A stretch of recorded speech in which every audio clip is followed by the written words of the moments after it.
So we're starting a new series here on the Bourbon Vinyl Time Machine, and the theme is something old, something new, something funky, something blue.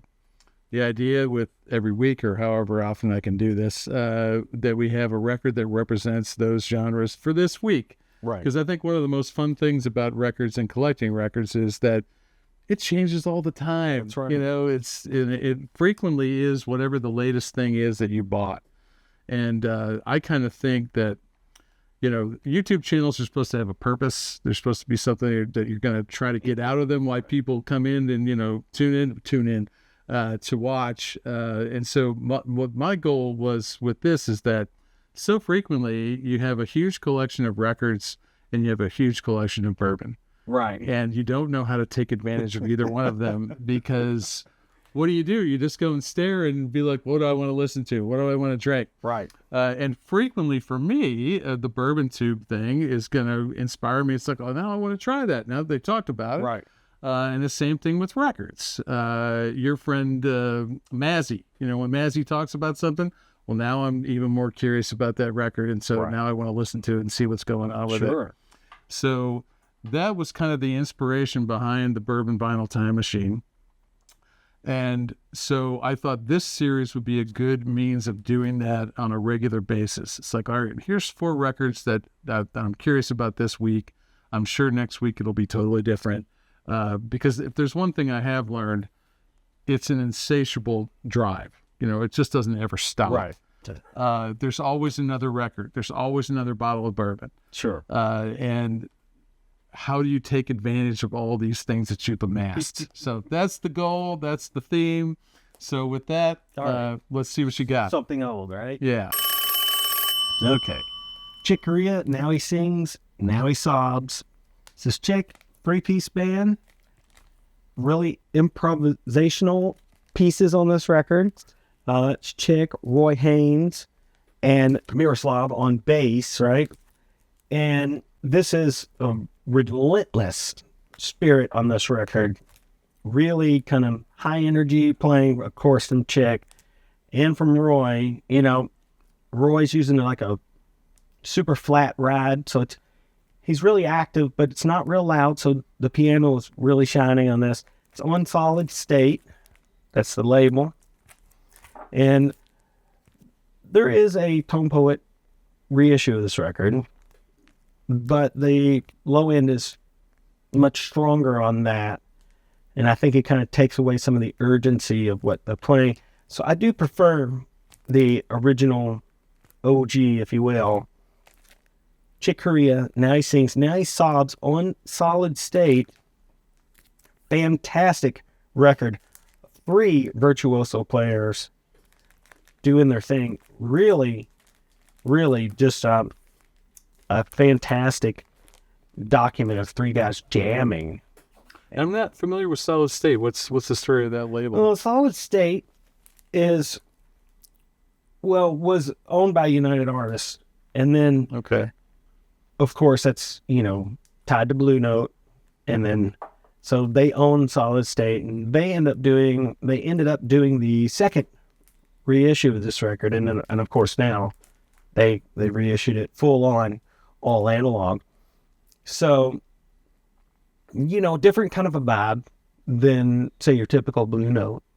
But I really love most of the titles on Solid State. It's sort of similar to Pacific Jazz. And it's, it's like in that spirit, you know, it's like, you know, really kind of classic jazz, but maybe just a slightly different vibe than like a Blue Note thing. It's more of a West Coast feel than an East Coast in a way. It's you know, that's cool. It's all these subtleties that make it so much fun. Sure. All right, so my something old is Brother Jack McDuff, Moon Rappin'. I will admit I knew nothing about this record. It was my birthday in April. I didn't want to drive anywhere. Just didn't want to get in the car. And so I walked over to Book Music Exchange because you never know what you're going to find there. It's such a weird, weird thing. It's really mostly video games and stuff like that. But they do have some vinyl. And so this one just jumped out at me. I'm like, what is this? Oh, Moon Rappin's a classic record. Yeah. And so I bought it and I brought it home and I put it on. I'm like, so glad I bought this. You know, what a great record. It's just really heavily sampled in a lot of early hip hop songs. Is it? Yes. Okay. Well, I'm not surprised because man, he is just killing it. And I've found that a lot of Brother Jack records are really great, but some of them are not. You know, there's some really Right. cheesy, not good ones. Yeah.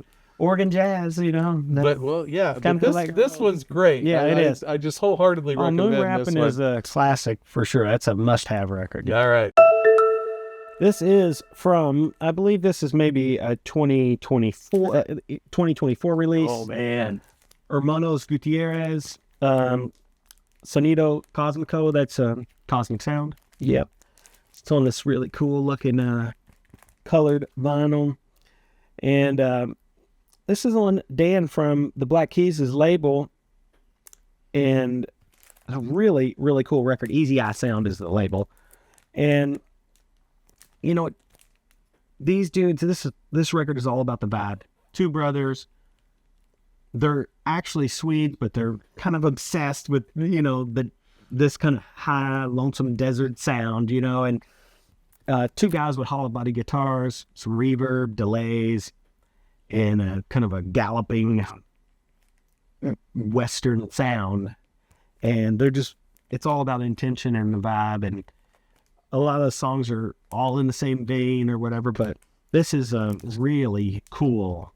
Did you see their little desk Of course, concert? yeah, the tiny desk that they did was fantastic, and that's basically what the record sounds like. So it's like when you go see them live, it's true to what's on the disc. Well, this kills me because I've been looking for this on vinyl and I can't find it anywhere. Oh no! I did get it on CD, but I had to order it from Amazon. Man! But you have to get this. Matt Anthony turned me on to this. Yeah, it's incredible.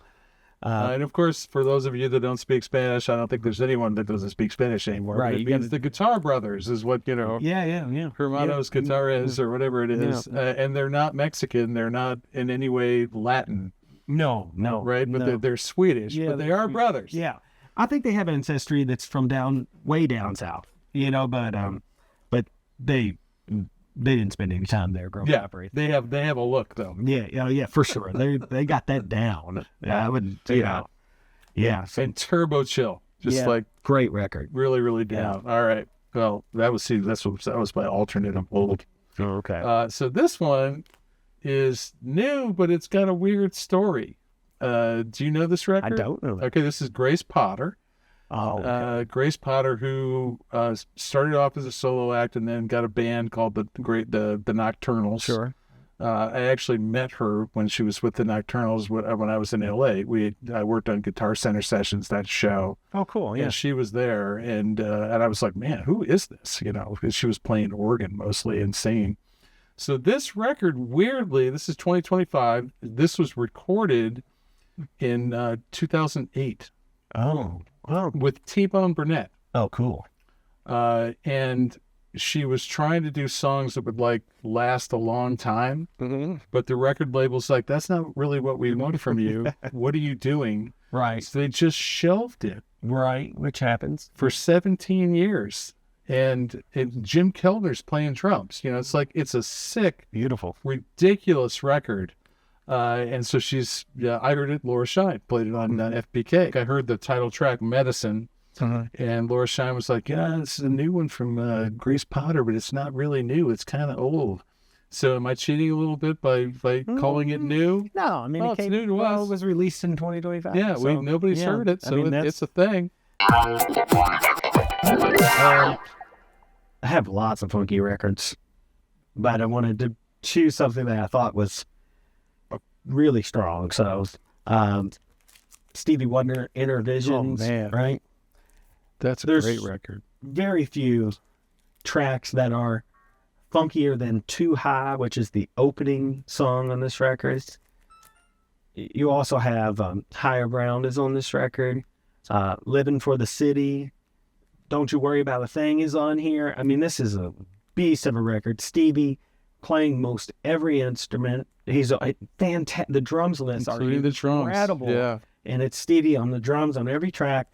Moog bass, which is really the Tonto, big, huge synth that they made for Stevie at the time, that he did all the 4 really core records with that big, huge synth that's like the size of a room.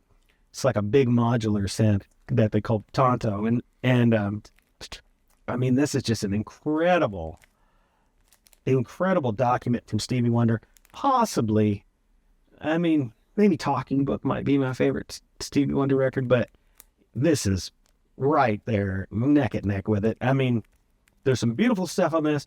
Some, more kind of, I wouldn't really call them ballads, as I would just say strong, dramatic pieces from Stevie. Extra people on this record. Willie Weeks is on one track on bass. Dean Parks plays the acoustic guitar on one song, but it's all Stevie. This is a can't miss record. This is a fantastic. Look at the album art. Of course, it's on Tamla, a division of Motown, so can't go wrong with that. I mean, that's the person that turned me on to that record in college. Had a great stereo system, and I knew Stevie, but I didn't know it that well, right? And so he sat me down in front of the 2 big speakers, and he put the record on. He goes, "Now close your eyes and go like this." And it totally made sense. Totally. I'm like, now I understand why he does that. My God, the joy, right. The joy of listening to that and moving your head that way, like, wow, yeah, it lit me up a little bit. I'm not sure how blind Stevie is, but he is, I think, mostly. But I think he can see, like, in my opinion, like kind of shadows and things, So I don't know. I just feel like he's like exists somewhere in like in the middle, somewhere in a state that none of us are privy to. He's like in this special zone that, like, yeah. What's the scene where he goes, "Big old piece of cake"? Right, exactly. I forgot all about that. Crazy. But yeah, this is a bulletproof record. I mean, absolutely. I almost brought Tower of Power, but, I thought, yeah, Stevie, All right, so this is my funky one, and this is also one, and I got this one in Akron. Oh, right. And I'd never heard of it before. Ethiopian Nights with a K by Donald Byrd. And love it. It's so awesome. Yeah. It's great. And it is truly funky, and it's not so much of like the do-do-do-do-do, when he had the voices with them and everything like that. It's really just kind of like laying down some raw grooves. That's a funky record. Yeah. Yeah. Yeah, it really is. And I had recently kind of had, experiences with Ethiopian music. So I'm like, I see exactly where this came from and what he's doing. Right. And it's a great cover. It's just a really great cover. And I'm not sure exactly what year it is, but it might be like 1974, 75 or something like that. It's definitely 70s era, Liberty, Blue Note stuff. But like, I got turned on that record through the classic series, reissue series, and I think that's what this is, right? Yeah. It's beastly. Yeah, and it does sound awesome. Yeah, it's amazing. Yeah, it's great. So I went with the literal and also not so little. This Tony Rice unit. Oh, Mar West. Awesome. Blue cover, of course, but also bluegrass, with a heavy jazz lean, right? So Tony, possibly there is no possibly. He is, without a doubt, the greatest bluegrass guitarist that ever lived, and is in no danger of being dethroned anytime soon. Tony now is gone, but, we have, all these Tony Rice records, and they're incredible records. This one is on Rounder, which most bluegrass records are on Rounders. Yeah. Nardis, a Miles Davis tune. He does that. Quite a bit of jazz standards on this record. Just breathtaking guitar. He is playing his 1935 D28 Martin guitar that he got from Clarence White on this a little bit, but also playing an Ovation Balladeer, which is, I only mention that because that's like an odd guitar for Tony to play. That's like a plastic bowl back acoustic guitar, really? right? Okay. Yeah. So much more modern kind of an instrument. That said, you'd never know that if I didn't tell you that, because he sounds like Tony Rice no matter what. But if you see any Tony Rice records around, you should definitely. Who's playing mandolin on that one? Probably Larry Rice, I would imagine, which is his brother. So, I forget who all is on this, but I think it's more of a small. There's nobody on here like Grizzly or anything like that, but it's let's see what we got here. All right, Tony Rice guitar. Richard Green is on violin. Todd Phillips on bass. Sam Bush is on the mandolin. Sam Bush, all right. Yeah, what do you know? Mike Marshall, which Mike Marshall can play anything, so he's also on the mandolin too. So, yeah, that's what's going on. Great, just absolutely, this thing is killing. Space grass is what they would call this, because it's, it's like heavily jazz influenced, and there's always going to be a point when all the chords go to jazz voicings, and it's time to really stretch out. So anything Tony, you got to grab it, especially if you just like acoustic music or whatever, But Mar West is an unbelievable record. They're doing a Tony Rice vinyl reissue campaign right now. So really, they've been putting out quite a bit of his records. So I'm sure that Mar West is in the pipeline, if not already been announced. I haven't been keeping up with that. I have most of the original records, so I'm not like just dying to spend $40 times 10 or whatever. But if you don't, I know you're also a big Guy Clark. I love fan. Guy Clark. Yeah, and his my favorite record by him is Boats to Build. You know that one? Yeah. That's a great record. Because I like crawfish, I like rice, I like girls that treat me nice. I'm gonna find me one in Baton Rouge. Guy Clark. There's only one Guy Clark. Right. There was only one Guy Clark, and he ain't here no more. So I had the distinct pleasure of seeing the Tony Rice unit in Cincinnati. Free tickets from a radio station. It was the Daryl Anger, Mike Marshall years. Yeah. So it was, a little more commercial or whatever, but it blew me away. Yeah, Tony Rice. I didn't know what it was going to be at all. There's no. It came out of that show like, okay, I guess I'm a Tony Rice fan. Yeah, for sure. Yeah. I didn't know. That's all it takes is just hearing Tony play just for one song. You're in. Yeah, it's all. You're all in. So that's awesome. And Sam Bush, no way. Yeah, Sam Bush. Yeah. I didn't know he'd been around that long. Oh yeah. So that was your Something Blue. That was my Something Blue. All right, here's my Something Blue, and I got this from Surface Noise. Oh yeah. And I was just so shocked when I saw it. I'm like, no way, What a great record. Yeah, and it's Rio Grande Mud, however you want to say it, by ZZ Top. It's definitely one of their earlier records. Yes. It's before they blew up and became, the hit maker of the 80s that they were. Sure. So it's really kind of a much more down bluesy type of thing. Right on. It's right around the time as Tres Amigos. Yeah. I mean, you pretty much have first album, Tres Hombres, and then I think Rio Grande Mud. So yeah, that's. Yeah, what did I just say? I said Tres Amigos, but it's Tres Hombres. Yeah, Tres Hombres. And I remember the first time I saw the spread of the inside of that record. Just the feast. The big feast of. And it still makes my mouth water every time I even think of it. It's. That's one of the best gatefolds there is, I think. I love that.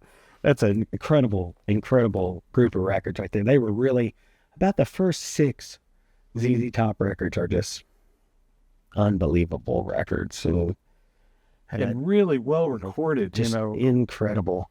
And I wish that Billy would just really sit down and do the deep dive on that stuff, because people have so many questions, and he's been so secretive throughout the years about it all. And he's not going to be around forever. It's like, geez, man, just tell us. Do you think it's just the secret sauce? You just really didn't want to... He won't tell anything.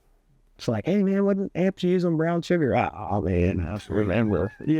But he's charming in the way that he's not going to tell you what's going on. Right. He just plays it off like he doesn't know. Like, I don't know. All right. Well, this has been a lot of fun. This is the first episode of Something Old, Something New, Something Funky, Something Blue with Bob Bradley. Bob, I hope we get to do this again. Sure. Because I think it's a fun process, isn't it? Just pulling the records out. It is. And if you're inspired, if any of this turns you on, then please leave a comment. Let us know what you think about all this. And that's pretty much all I had to say. So keep on sipping and spinning. Peace out. Thanks, y'all. Thanks, man. Thanks.